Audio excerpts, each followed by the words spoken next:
On December 30th, 2000, as the darkness slowly enveloped the quiet streets of Kamisoshigaya, Tokyo, no one could have predicted what was about to unfold. A family's peaceful evening shattered in an instant, and with it a mystery so deep it has yet to be solved. They were an ordinary family, Mikio, Yasuko, Nina, and Rei. Little did they know that night would change their lives forever. The killer left behind clear signs, fingerprints, DNA, personal items, but no one knows who he is. Why? Why would someone so brutal leave so many clues and yet remain a ghost? Welcome to Ken Investigates True Crime. This is not just a story we're telling. It's a search for answers in a case that after nearly 2 decades remains a haunting enigma. Despite the evidence, the killer still hides in the shadows. Will we uncover the truth, or are we doomed to live in the suffocating mystery of an unsolved crime? Today, we're not just recounting the story of the Miyazawa family. We're going to follow the clues left behind by the killer, and we won't stop until every question is answered. Are we racing against time, or is there something even bigger waiting to be revealed?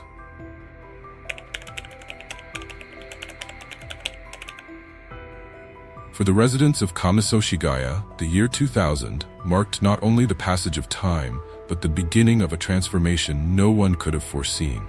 Urbanization and gentrification were changing the face of this neighborhood. Yet, while many families were moving out of their familiar surroundings, an unimaginable tragedy struck on the night of December 30th, 2000. A tragedy that affected not just one family, but would leave a deep, indelible mark on the entire nation. Meet the Setagaya family: Mikio, the devoted 44-year-old father; Yasuko, the 41-year-old loving mother; Nina, the energetic 8-year-old daughter; and Rei, the innocent 6-year-old son. In a rapidly changing Tokyo, this family had become one of the last to remain in their neighborhood, once bustling, now fading into the backdrop of a transforming city. The Miyazawa home, though appearing to be a large house, was actually 2 connected residences. Mikio and Yasuko lived in one half, while the other side housed Yasuko's mother and a few other relatives. Facing the inevitable relocation that would come with the area's development, Yasuko hesitated, worried for her children's stability, especially for Rei, who was struggling with a developmental disorder. More than anyone, Yasuko understood the importance of a stable environment for a child's growth and education. December 30th passed like any other day. The Setagaya family spent the day shopping at the stores near Chitose Karasuyama Station for the upcoming new year. Later, they returned home, enjoyed a family dinner, and watched television, completely unaware that evil was already drawing near. At 11 p.m., a stranger sneaks into their home through an open bathroom window on the 2nd floor, situated right next to Soshigaya Park. Investigators later reveal that the killer cut the window screen and left muddy footprints outside. It's believed that he climbed a fence, then onto an air conditioning unit, and removed the window screen before slipping inside. In the eerie silence of the house, he made his way to the first bedroom, Rei's room. In the stillness, the unimaginable happened. The killer strangled Rei, leaving the boy lifeless in his sleep. Rei would become the only victim to die from strangulation in this brutal massacre. The killer then turned his attention to Mikio Miyazawa, the father, who was awake and working downstairs. But this is where the details become murky. Some sources suggest that Mikio, hearing noises from upstairs, ran up the stairs and encountered the killer. When he saw Mikio, the killer pulled out a sashimi knife, often used for slicing seafood, and stabbed Mikio repeatedly as he tried to fight back. During this struggle, some sources claim Mikio fell down the stairs and bled out from his stab wounds. However, other sources suggest that the killer descended to the lower floor, murdered Mikio there, and as Mikio tried to run back up the stairs, he was unable to reach the top before he fell backwards, dying at the foot of the stairs. What we do know for certain is that one of Mikio's slippers was found on the stairs, and his body was discovered at the foot of the staircase, covered in stab wounds, with a piece of the sashimi knife still embedded in his skull. The next and final victims of the killer were Yasuko and Nina, who were both asleep in the attic. While the exact details of their murder are unclear, it is widely reported that both mother and daughter were attacked while they slept, with blood stains on their futons. During the attack, or shortly before, the killer discarded his broken sashimi knife and grabbed a regular kitchen knife to complete the murders. In a desperate bid, Yasuko and Nina tried to escape through a collapsible ladder from the attic to the main house, but they were ultimately murdered. Their bodies were found on the second floor, near the top of the stairs, curled up together. Nina's body was also missing teeth, indicating that she was not only stabbed but brutally beaten as well. Forensic evidence reveals that Nina, just 8 years old, was the last to die. But what makes this murder case stand out from others, and what turned it into a media frenzy, is not just the brutality of the killings, but what happened afterward. After the cold-blooded murder of a family of 4, including 2 children, the evidence shows that the killer stayed in the house for at least 2 hours after committing the crime. The killer calmly walked past the bodies of the family members, entered the kitchen, took several ice cream boxes from the fridge, along with some barley tea, and even reportedly ate some watermelon, starting to eat right after the massacre. Strangely, the killer didn't use a spoon. Instead, he squeezed the ice cream boxes to push the ice cream up and ate it directly from the box, leaving traces of saliva and fingerprints all over the kitchen. While eating in the kitchen, the killer found the family's first aid kit and used it to bandage his wounded hands. After dressing the wound, he left the blood-stained bandages behind, conveniently leaving behind a sample of his blood for the police to find. After leaving the kitchen, the killer went to the storage room on the first floor, rummaged through the family's documents, and took a drawer full of them. He then went to the second-floor bathroom, where he threw them into the bathtub. A while later, he also used the bathroom to relieve himself. Afterward, he wiped his hands on a towel in the bathroom, once again leaving blood on the towel, then left the bathroom without flushing the toilet. Some sources claim the killer even slept on the family's sofa afterward, though this remains a point of contention. What we do know is that at some point, the killer decided to remove his jacket, hat, shirt, and scarf, leaving all these items behind, along with 2 handkerchiefs, a fanny pack, and a pair of black gloves. Both murder weapons, the sashimi knife he initially brought with him and the kitchen knife he switched to during the attack, were also left at the scene. None of these items were particularly unique, but leaving them behind at the scene has not only baffled investigators, but also raised questions about the killer's psychology. Why did he leave these items instead of discarding them? Could it be a message he wanted to send, or simply the carelessness of a criminal who wasn't worried about being discovered? Despite the clear traces left at the scene, the killer left behind a strange clue: Mikio's computer. Around 1:18 a.m., the computer's log shows that the killer turned on Mikio's computer and created a new folder. This was an unusual act, because after committing such a brutal murder, why would he choose to use the victim's computer? But it didn't stop there. The log also shows that the computer was turned on again around 10 a.m. the next day, which only deepens the police's confusion.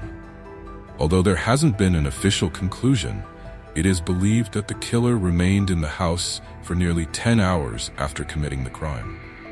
The police suspect he was avoiding the 4 bodies he left behind at the scene during that time, taking no rush to leave.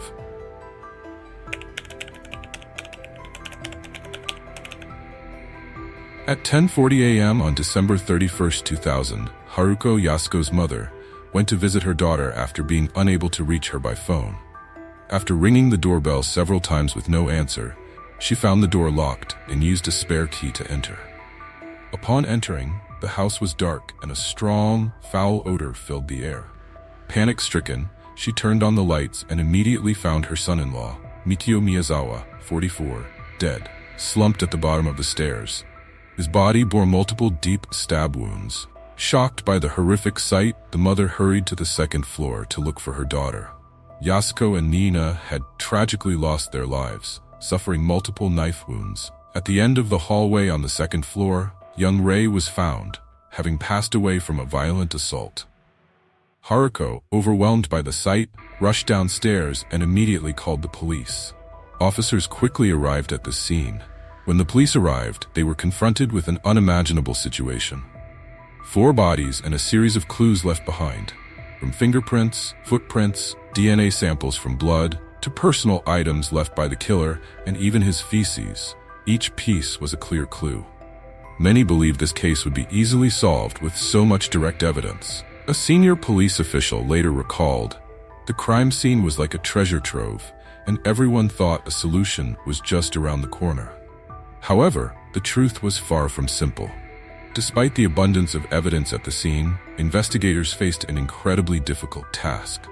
They couldn't immediately identify the perpetrator. The Seijo police, followed by the Tokyo Metropolitan Police, arrived at the scene, and their first task was to gather and process each piece of evidence. With the wealth of clues present, the task was not an easy one. Dealing with fingerprints, analyzing DNA from blood samples, and tracing the origin of the items left behind was a lengthy and time-consuming process. Despite all their efforts, the investigators could not quickly draw any conclusions, even though every piece of evidence they collected painted a clearer picture of the criminal. The case, with its layers of mystery, continued to pose unsolvable questions for years to come.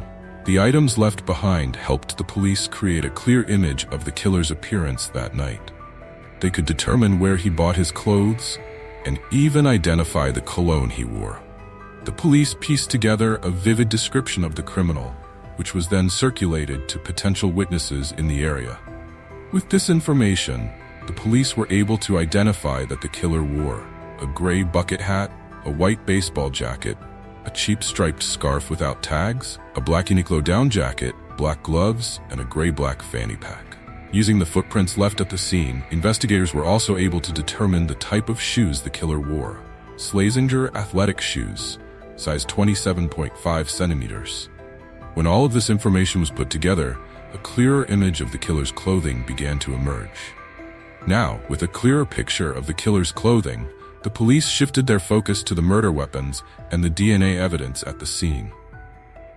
One of the most important pieces of evidence in solving any murder is the presence of the killer's DNA.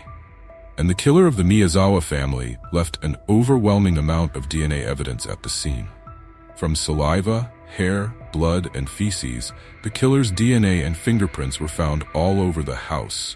But none of this matched any records in Japan's criminal database or internationally, suggesting that the perpetrator had no prior criminal record or that his information had yet to be collected.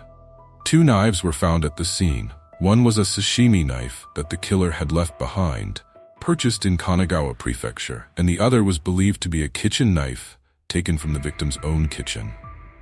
Investigators found the killer's DNA and fingerprints all over the house, but none of them matched any records in their database, indicating that the killer had no criminal record.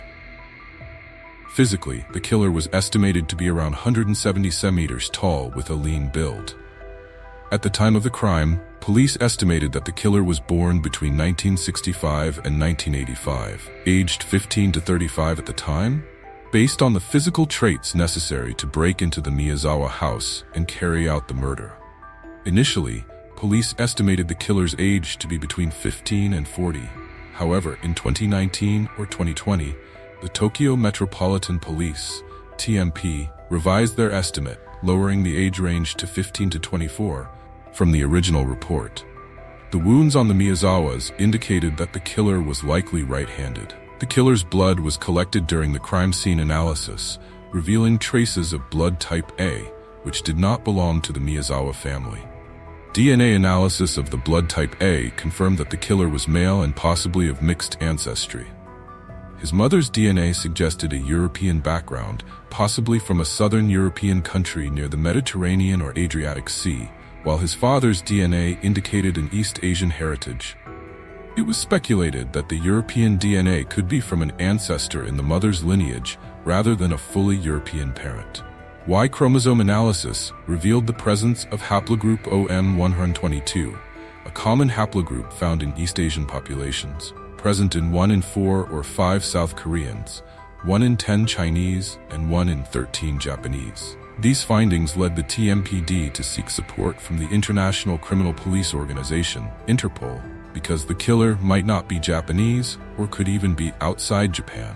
One of the biggest challenges in the case was that despite the wealth of physical evidence left behind, most of it was unremarkable. The clothes were all common items sold in hundreds of units and could be bought anywhere. Fingerprint evidence also didn't match any records in Japan. Each piece of evidence further confused the police, preventing them from tracing the movements or origins of the suspect. This continued until new clues emerged from 2 items left behind by the killer. These items were the killer's athletic shoes and fanny pack. Each of these items revealed a critical detail that helped narrow down the search. Police discovered that the Schlesinger athletic shoes, size 27.5 centimeters, worn by the killer, were not sold in Japan but were available in South Korea. This led the police to believe that the killer had either lived in or visited South Korea.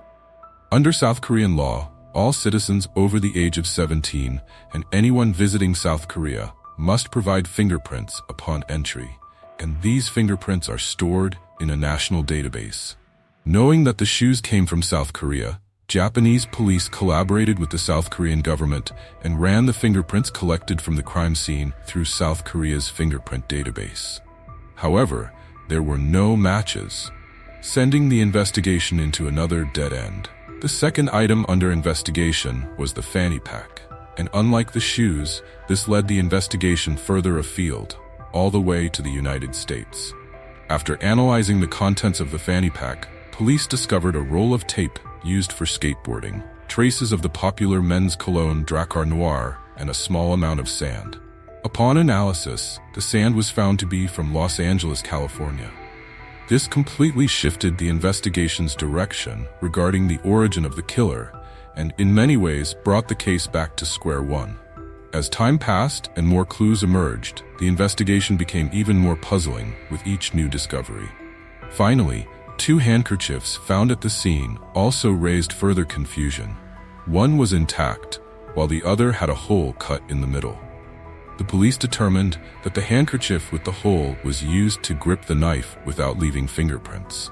However, why would the killer use a handkerchief instead of his bare hands when he left fingerprints all over the house? Despite the wealth of physical evidence, determining the motive behind the murders of the Miyazawa family proved to be a major challenge. A seemingly peaceful family, with no known disputes, the initial theories suggested it could be a failed robbery. But with so much evidence not aligning, the police had to continue their search for new leads, despite the increasing confusion.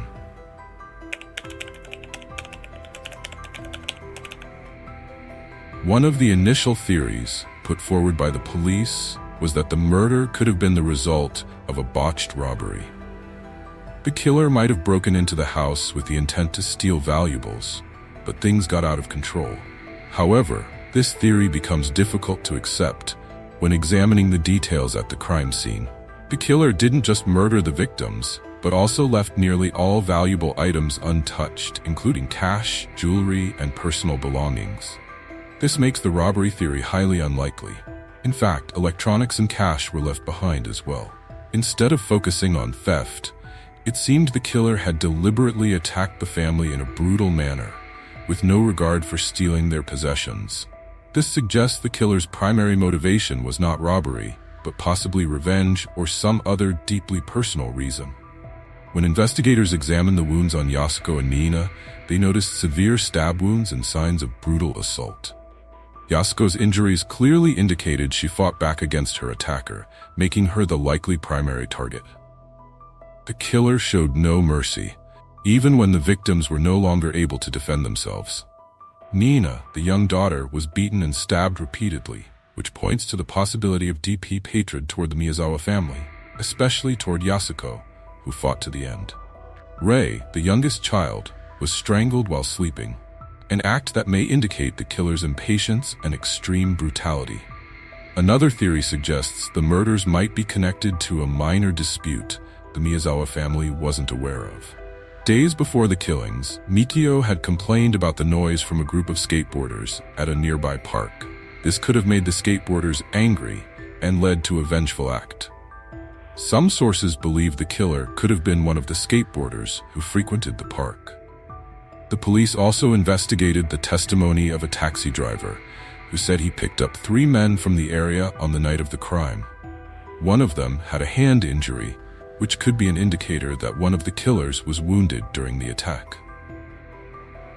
However, this theory faces a challenge, as 3 men were involved, while evidence at the scene suggested only one killer.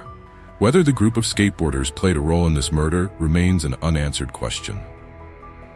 One of the most terrifying theories that has been widely discussed is that the killer may have had serious psychological issues. The wounds caused by the beatings and stabbings indicate the killer lost all control, showing particular brutality toward women. The killer didn't just attack savagely. The wounds left behind seem to indicate a self-gratification in his actions. The extreme brutality toward Yasuko and Nina suggests he may have had a deep-seated hatred toward women. This wasn't just a random act of murder. It seemed to be a calculated, deliberate act. Finally, the theory of personal revenge cannot be ruled out. The killer may have had a prior relationship with the Miyazawa family, but the investigators haven't been able to pinpoint this clearly.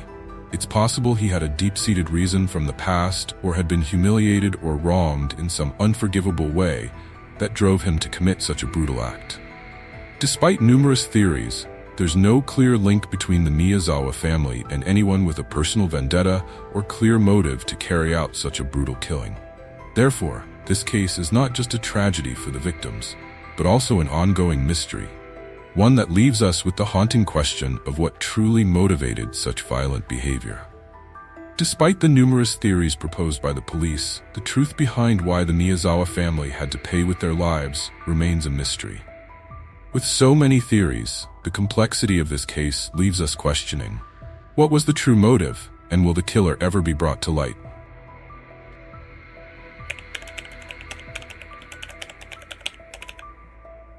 Whether the theories are plausible or not, many have accepted them and continued to investigate.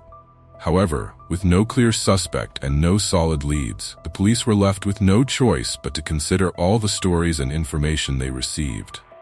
In an effort to find any valuable clues, the police decided to offer a reward of up to 20 million yen, more than 130,000 USD, for any information leading to the arrest of the killer.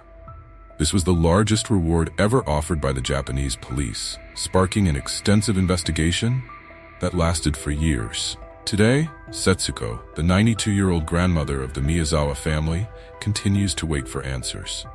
Even after 24 years, the pain still lingers. She still stands at the gate of Chitose Karasuyama Station in Setagaya, Tokyo, handing out flyers in the hope that someone will know something to bring her son's killer into the light. Since the incident, a police officer from the Tokyo Metropolitan Police has been assigned to guard the house 24/7, and the road leading to the house has been blocked off. In 2010, following a strong public campaign, the statute of limitations for murder and other fatal crimes was abolished in Japan, meaning that the killer could still be brought to trial. Yet, after 24 years, with 16,000 pieces of evidence, 15,000 reports, and over 250,000 investigations, the largest unsolved case in Japan's history remains unresolved. As the years pass, the wounds left by this unimaginable tragedy continue to run deep. The pain felt by the Miyazawa family and their loved ones is something that words cannot truly capture. Though the streets of Setagaya remain as quiet as they were on that fateful night, the echoes of this crime still reverberate in the hearts of those who remember. Today, the hope for justice burns as brightly as ever. The search for answers remains unyielding, as the Miyazawa family clings to the belief that the truth will one day come to light. The pain may never fade, but the hope for closure, for justice, endures. To the Miyazawa family, we share in your grief, and to the memory of those lost, we continue to search for the truth. May the day come when this haunting mystery is finally solved, and the one responsible is brought to justice. If you have thoughts or opinions on this case, share them in the comments below. And don't forget to subscribe to Ken Investigates True Crime as we continue to unearth the dark truths behind cases like this one. See you in the next investigation. Until then, take care, and remember, the search for truth never stops.